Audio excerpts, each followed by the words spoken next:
Fala aí, primos e primas, tudo bem com vocês? No vídeo de hoje eu vou te falar um pouquinho mais sobre 3 investimentos que eu separei para iniciantes, para pessoas que estão começando. E eu não vou citar o investimento óbvio, que seria o tesouro direto ou uma renda fixa, alguma coisa assim. Eu vou citar investimentos que não são tão óbvios para quem é iniciante e para você que às vezes está aqui há muito mais tempo. Talvez você já tenha ouvido falar, talvez você já está em vista, mas não custa nada repetir, porque talvez você aprenda coisas novas ao longo desse vídeo. Então fica comigo até o final que você não vai se arrepender. Vamos lá.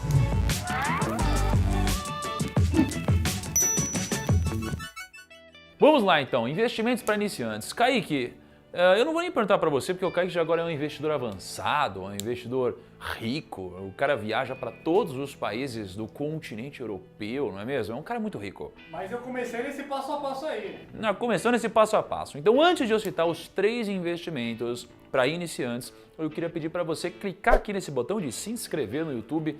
Gente, vocês não têm noção de como me ajuda isso daqui. Quando vocês clicam no botão de se inscrever e clicam no botão de curtir, caraca, isso daqui ajuda o canal a crescer e o YouTube a distribuir esse conteúdo para mais pessoas. Então, clica aí que vai me ajudar pra caramba, tá bom?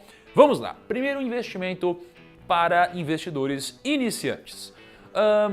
Tudo que eu vou dizer aqui, eles são coisas importantes, mas que a ideia é que você não comece investindo por eles se você não tiver um dinheiro já numa renda fixa, e um dinheiro que você possa utilizar como reserva de emergência, porque a gente tem muitos imprevistos na nossa vida. Então, você pode passar por momentos de instabilidade na sua vida, você pode ser demitido, você pode ter uma doença com você ou com alguém da sua família, pode acontecer um monte de problema.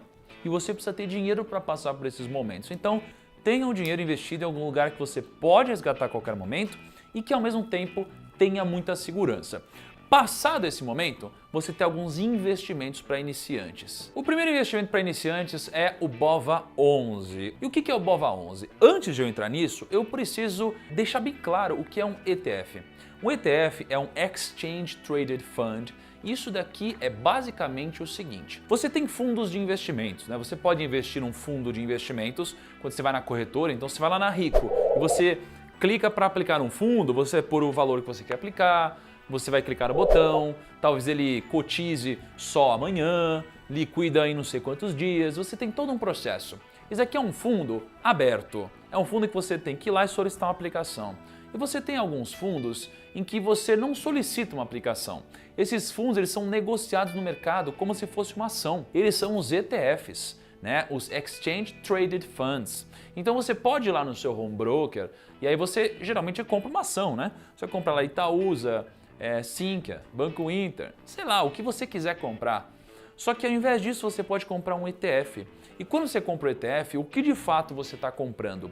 Você está comprando um fundo que investe em outras ações. Então no caso de BOVA11, você compraria um fundo que investe nas ações do Ibovespa, do índice Ibovespa. Sabe aquela coisa que a gente vê na televisão? Ah, o índice Ibovespa subiu 5%, a nossa bolsa de valores caiu 3%.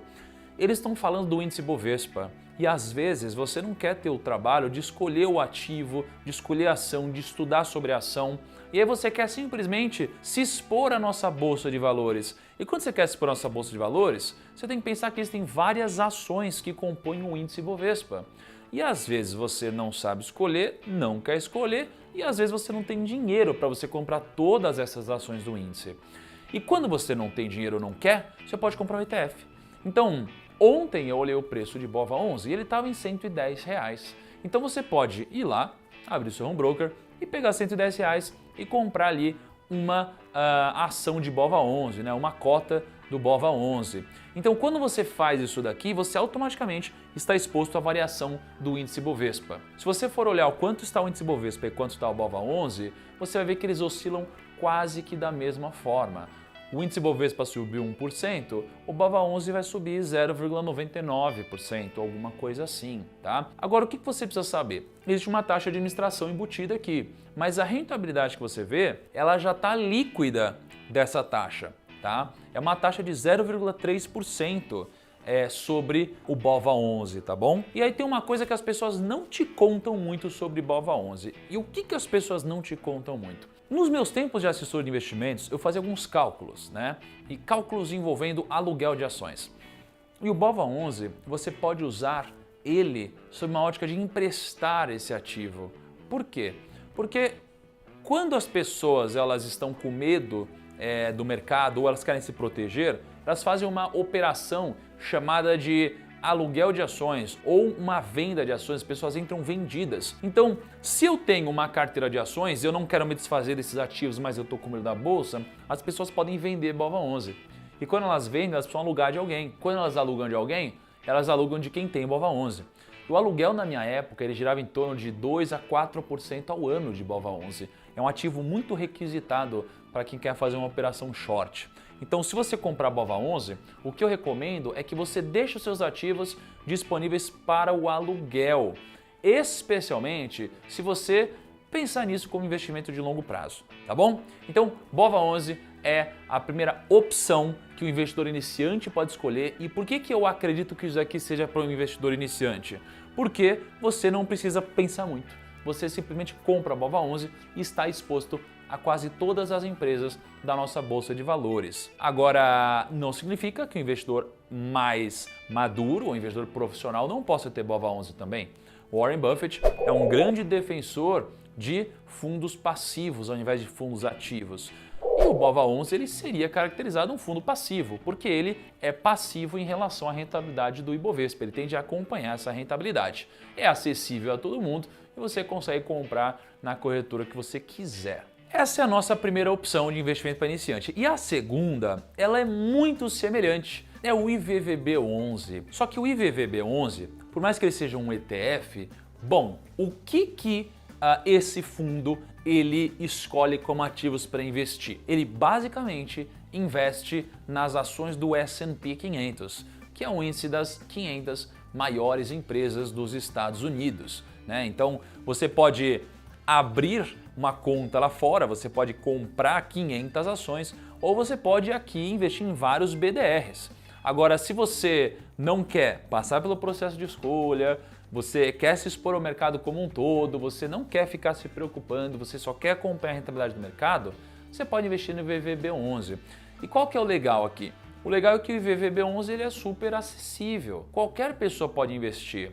Quando você quer investir num BDR ou abrir conta lá fora, ou você precisa ser um investidor qualificado, que é um investidor que tem mais de R$1 milhão geralmente, né, um investidor profissional ou um investidor que trabalha no mercado financeiro, ou você precisa abrir conta lá fora. E aí o pessoal acha que é muito simples o operacional, e por mais que seja simples você abrir sua conta, não é tão simples você controlar o seu imposto de renda quando você investe lá fora.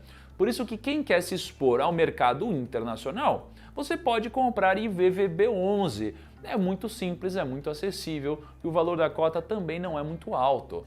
Então fica aqui uma grande sacada para você que quer se expor ao mercado internacional, seja com uma diversificação de investimentos. Então às vezes você já tem muitas aplicações aqui no Brasil e você fala, putz, mas está tudo no Brasil, né? E aí você descobre, ai caramba, mas e se eu morar na Venezuela, né? Se a gente descobre que o Brasil vira uma Venezuela no futuro, sei lá. Não é que eu acho que isso vai acontecer, mas tudo pode acontecer. Então, dessa forma você diversifica o seu capital. Ah, o dólar está subindo muito. Poxa, se você tem IVVB e o dólar sobe, você vai se beneficiar da alta do dólar também. Assim como você vai se prejudicar com a queda do dólar. Mas você diversifica um pouquinho mais o seu capital. Então, faça isso com discernimento, diversificação e para você manter proteção na sua carteira de investimentos. Um asterisco rápido aqui. Na minha metodologia de investimentos, pessoal, particular, eu tenho 25% do meu capital investido lá fora. E quando eu digo lá fora, eu digo em investimentos que se expõem ao exterior.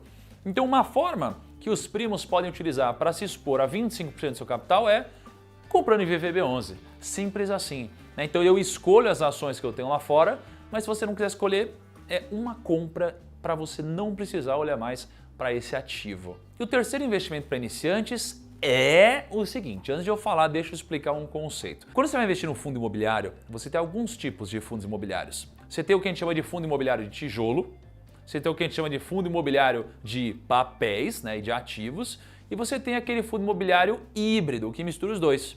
Só que aí, ao invés de você pegar um fundo que vai escolher, né, os ativos, os tijolos, os papéis e tudo mais, você pode escolher um fundo que escolhe fundos, ou seja, é o que a gente chama de Fund of Funds. É um fundo que investe em outros fundos que têm as suas características e filosofias de investimentos proprietárias. Então, quando você investe em um fund of funds, um fundo de fundos, você não precisa se preocupar exatamente com o ativo final que você está escolhendo, porque você já tem vários gestores fazendo isso por você.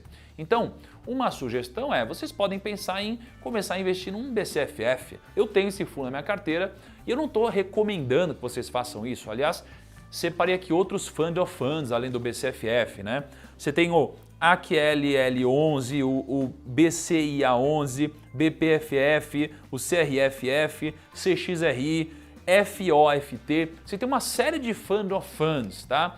E quando você investe nisso, o que você precisa saber? Você pode investir com menos de R$100. BCFF, por exemplo, hoje está sendo negociado a mais ou menos R$99. Então, com menos de R$100, você compra uma cota, né? E vários outros fundos que eu citei, eles também têm preços abaixo de R$100. Então, você pode comprar um fundo desses e aí você tem um pouco mais de tranquilidade. Talvez eles não aproveitem as melhores oportunidades, mas eles são muito diversificados, então se tiver algum problema no mercado, eles tendem a sofrer menos, porque eles têm uma série de fundos diferentes, eles têm uma cacetada de fundos diferentes. Ó, por exemplo, aqui no Funds Explorer, vamos ver o BCFF11. BCFF11, ele está se negociando R$ 97,50, olha só. R$ 97,50, proventos aqui, 57 centavos por cota, ou seja, dá mais de 0,5% ao mês e líquido. E líquido, tá, primos? Ou seja, você pode comprar um fundo imobiliário que vai te dar rendimento mensal e você pega esse rendimento mensal e você reinveste. Você investe para você ver o efeito bola de neve. E por que eu falei sobre o Fund of Funds e eu não falei sobre um fundo de tijolo ou um fundo de papéis? Não é que esses sejam piores, é que aqui exige um pouco mais de você, né? Você precisa ter um pouco mais de experiência, você precisa entender um pouquinho mais sobre análise. Agora, no Fund of Funds, por mais que seja, obviamente, primordial você analisar, quanto melhor você analisar, melhor sua decisão, mais dinheiro você ganha, aqui você requer um pouco menos do seu conteúdo, do seu conhecimento, porque esses fundos eles são tão diversificados que às vezes eles têm vários fundos. Cada fundo tem vários prédios, cada prédio tem vários inquilinos, cada inquilino às vezes tem várias lojas lá dentro. Pensa num shopping, você tem uma cacetada de lojistas lá dentro, então eles são muito diversificados. Por isso que eu disse que é um investimento que não requer muita prática ou muito conhecimento prévio, né? Eu coloquei como investimento para iniciantes, mas eu não sou iniciante, eu sou investidor profissional e eu tenho o BCFF também na minha carteira. Por isso que, por mais que esses investimentos sejam para iniciantes, eles também se prolongam para investidores profissionais. E aí, no fundo imobiliário, você pode investir hoje em muitos lugares com taxa zero, tá? Você não tem taxa de corretagem. Na Rico, por exemplo, que é onde eu invisto o meu dinheiro, você pode investir sem taxa de corretagem para fundo imobiliário. Então, inclusive, vou deixar um link aqui na descrição se você quiser abrir o seu cadastro gratuitamente e investir. E se quiser ver como é a plataforma, você pode abrir gratuitamente ou pode ver o meu quadro Rumo ao Bilhão, que eu vou deixar aqui, que é onde eu invisto o meu patrimônio particular de forma pública e você pode ver porque eu sempre invisto pela Rico. Agora, o que eu queria te perguntar é o seguinte, você tem na sua rodinha de amigos ou na rodinha do seu trabalho pessoas que estão começando a investir, pessoas que estão começando a pensar nesse tema? Sabe o que você faz? Pega esse vídeo, clica no botão de compartilhar, envia para essas pessoas, envia no grupo de WhatsApp dessas pessoas, manda no WhatsApp direto dessa galera. Eu tenho certeza que eles vão gostar, porque eu estou falando aqui de investimentos acessíveis, investimentos que não requerem muito conhecimento prévio, investimentos que podem te dar um upside legal na rentabilidade dos seus investimentos no longo prazo, se você for um cara constante, se você pensar no longo prazo, se você for disciplinado e você for uma pessoa coerente que não para de estudar nunca, tá bom? Então um grande abraço, espero você no nosso próximo vídeo e tchau!